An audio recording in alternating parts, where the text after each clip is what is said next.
What's up, guys, and welcome to Dahi Raids. So we're going to be doing a bit of a soul pull. We have a progressive event, or progressive chance event going on even, for Newt, Eastrid, Queen Eva, Lady Kimmy and Herndig from Ancients and Sacreds and Primals, along with the epics Allure, Deacon, Mordecai from the same shards. What has me more interested, however, is Georgid and Shuzen from Void Shards, as well as then the epics Maneater and Ursala.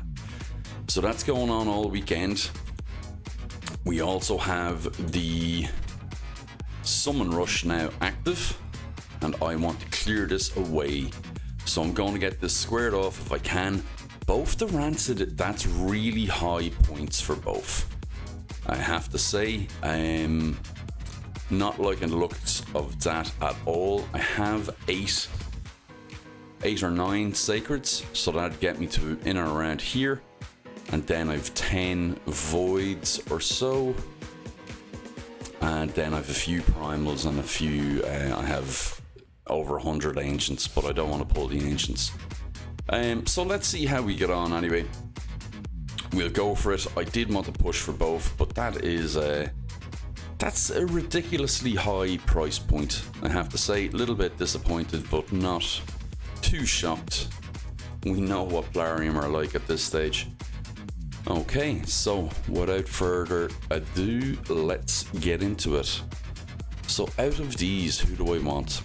I have Double Nut, I have Eastrid, Herndig I don't have, Queen Eva I don't have. I did have her on another account, but I didn't get to play with her too much, to be honest. So I wouldn't mind getting a post buff Queen Eva, so I might stick her in there, and we'll stick Deacon in there because I think I have him +2 or +3 already, so another one would be quite nice. Okay, let's confirm. So, let's get it going. One by one. They're all going to be pulled, so early success is quite welcome. Zargala's a nice dupe. She's already at +3, I think, so that's good empowerment there. And the Moonbeam, I think I have him, but I'd be getting rid of him for the Mikage fusion when I pull that. Canoness will be straight up food, I think. And Creatin empowerment will be quite sweet. So I'll be looking forward to that, because Creatin for Fire Knight is awesome. We have the OG clan boss, King Tyrell, who is extremely good with his decreased attack, decreased defense, and stun. And turn meter reduction. Doesn't do much on clan boss, but it is good for waves and stuff. So he's not to be overlooked. He is power crept and outdated at this stage, but he's still good. I have never built either of the bears,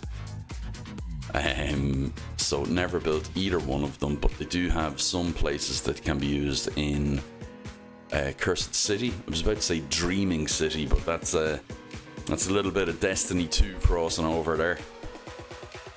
Destiny 2, Destiny. The OG. Oh, who have we got? Oh, that hurts, lads. That hurts a bit. I'm not gonna lie to you. I think that's my third.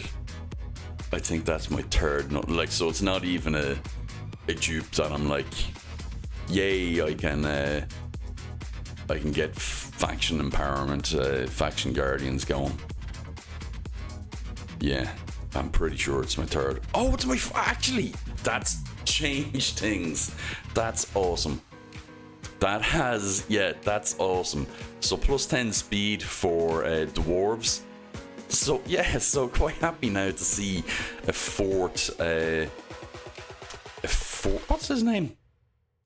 Nari the Lucky. He was my first fusion. He's the first ever fusion I completed, or was it Gaius? One or the other, anyway. The first I ever done, I thought he was so misunderstood. He was going to be so great for loads of different things. Oh, lads, was I wrong. He does have some good stuff, but he just needs a bit of a rejig. The cooldowns probably are the main thing. But that turned my frown upside down for sure. That was nice to see. And we have one more Sacred Shard. Go on, more gold. No. Okay, Kunoichi. Kunoichi was actually in some of my first clan boss teams. She just doesn't have... She's an ally protector. And has a turn meter fill. If she maybe didn't have the turn meter fill, she'd be much better. And she also doesn't really have the survivability for the ally protect. So she's in a weird place. She's in a very weird place. But she does supply weaken and leech and ally protection, and then her passive allows places a block damage buff on her whenever her HP drops below 50%. But even with that, with it being on a 5-turn cooldown, it doesn't last long enough for her to survive. So yeah, she's good though. I'll empower her up too because she's fun. So that should be 4,000 points, if my maths are alright. Okay, that's 4,100. So we need another 1,500 points. So I'm going to pull all my voids. That should give me 1,200, and then maybe 2 primals. Let's see what that looks like. Okay, we'll do a 10 bomb. Now, do I want Shuzen or do I want Georgid? Shuzen, of course, attacks one enemy, has a 30% chance of placing a block active skills debuff for 2 turns. Also has an 80% chance to steal 20% of the target's turn meter if the target is already under a block active skills debuff. Okay, target an ally. If the ally is not under a sheep debuff, places a 50% increased attack buff, a 30% increased crit rate, and a 30% increased crit damage buff on them for 2 turns. Then activates instant turn. So this is the one that she's really known for, and also removes sheep. So that's really, really good. On her A3 then fills the turn meter of all allies by 20% and a 30% increased speed buff on them for 2 turns, and then has a 100% chance of decreasing the turn meter of all enemies by 20% and placing a 30% decreased speed buff on them for 2 turns. So she's like Lysandra on speed. The decrease and increase aren't as big, but then the instant turn makes up for that. Instant turn is much better than Lysandra's A2, which is a full turn meter decrease, because that relies on the other team not having stone skin, not having resistance, all of that, whereas this just applies to your champion and gets them ahead. So it kind of has a similar effect, but it's way more usable because it's on your own team. And then increases this champion's accuracy equal to the amount of speed that they have, which is huge. So if she's built as your fastest champion with some accuracy, then whatever she'll get, let's say it's over 300, she's going to get that in accuracy as well. Huge. Then Georgid. So this is the thing, do I want to go for utility or damage? Georgid is awesome. He's one of the best damage dealers in the game for Arena. Attacks one enemy 2 times, has a 30% chance of repeating the attack. Attacks all enemies, decreases the turn meter of all targets by 30%, and it cannot be resisted.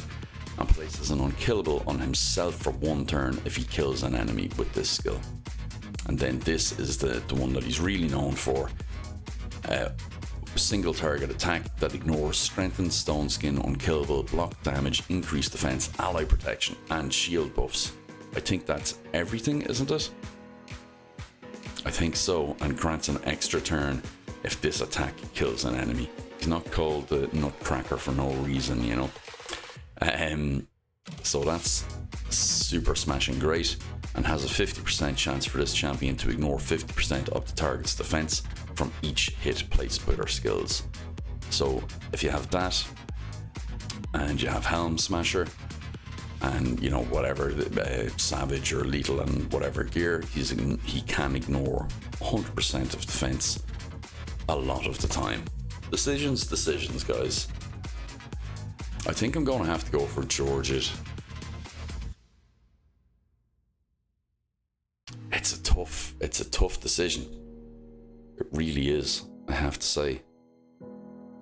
And I'll go for... Oh, actually, wait a second. I don't think I have Ursala. Okay, we'll go like that.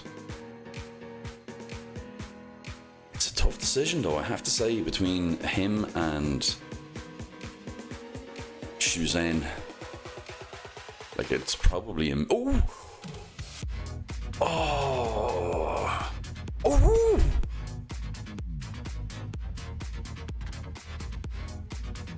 Guys! That is amazing. I didn't expect that in a non... That's mental. Absolutely mental. Set up for the week. That's, yeah, insane pull. I can't believe that. So Georgid, as we know, is brand new. Supreme Elhain is not brand new, but is a welcome dupe. She can either go to Faction Guardians for High Elves. Yeah, that's lovely. I will take that all day long. And then Georgid is brand new. Lads, can't be angry at that. Where is it? There's my new red dot. I don't even care about what's his face anymore. Skorid. This is the big deal here. So this is huge. This is huge. Okay, let's see now. Where are we? Because I've lost all reason about myself now. So we're at 5,200. I don't even know what I said actually when that landed, or if I squealed. I may have squeed in excitement, so it may not have translated through the mic. It might have only been nearby dogs that could hear it. So 5,200 points. We need another, my brain's broken, we need another 300 points, as I did say previously. Let's go in and have a look.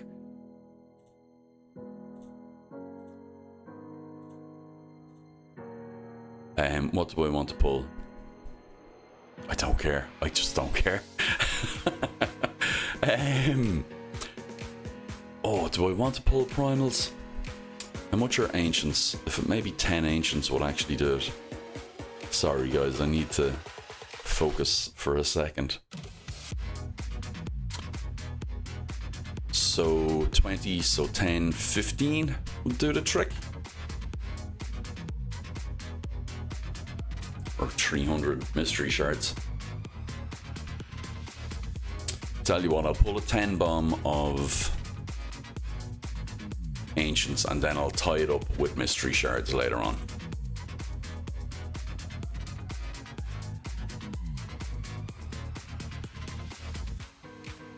Yeah. Who to Eva and Deacon confirm. One final 10 pull for the vid. If we get strike more here, like, okay, awesome. That's fantastic. That's food for me to build up to feed, and that has also brought me back down to reality. So I'm happy enough with that. We're riding the dragon at this stage. We'll do one of these, and then that's everything done. Boom. There we go. Back to business as usual. Still happy out. Guys, like and subscribe. Thanks for joining me for that. That was amazing. I will see you in the next one. Bye bye.